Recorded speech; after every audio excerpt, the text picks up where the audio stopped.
Sabi nga nila, ang pagbasa ang susi sa pagkatuto. Pero para sa ilang mga bata, isa ito sa mga pinakamalaking hamon na kanilang kinakaharap.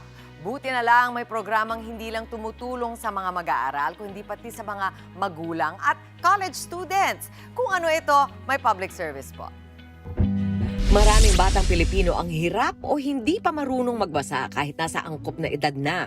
Kaya naman malaking tulong ang programang isinusulong ng DSWD. Ito ang Tara Basa Tutoring Program, isang developmental at community-based social protection program. Layo nitong tulungan ang mga batang hirap magbasa habang nagbibigay ng oportunidad sa college students na kumita at makapaglingkod sa komunidad. Tatlo yung tinatarget ng programang ito. Number one, college students. Second, yung mga parents. And then may mga anak na elementary student. So, multi-generational approach siya.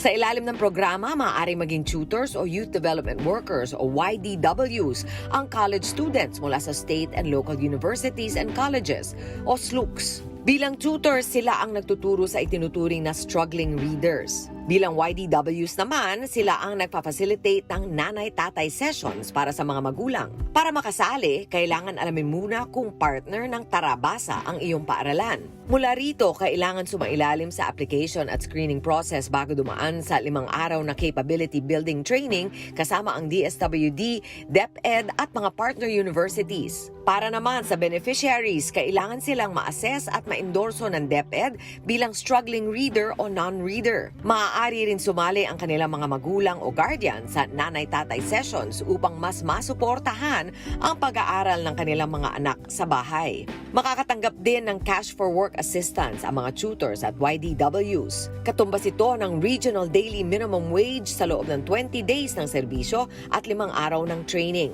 Ayon sa DSWD, umabot sa 70% ng mga batang lumahok sa programa ang nagpakita ng pagbuti sa kanilang kakayahang magbasa matapos ang serye ng tutorial sessions. Yun ang mahalaga, na yung kabataan ngayon may ambag sa lipunan. They are active in nation building. Mga kapatid, Dimples Romana po, maging maalam at may pakialam sa mga napapanahong issue at headlines. Mag-follow na po at subscribe na sa social media pages ng News 5.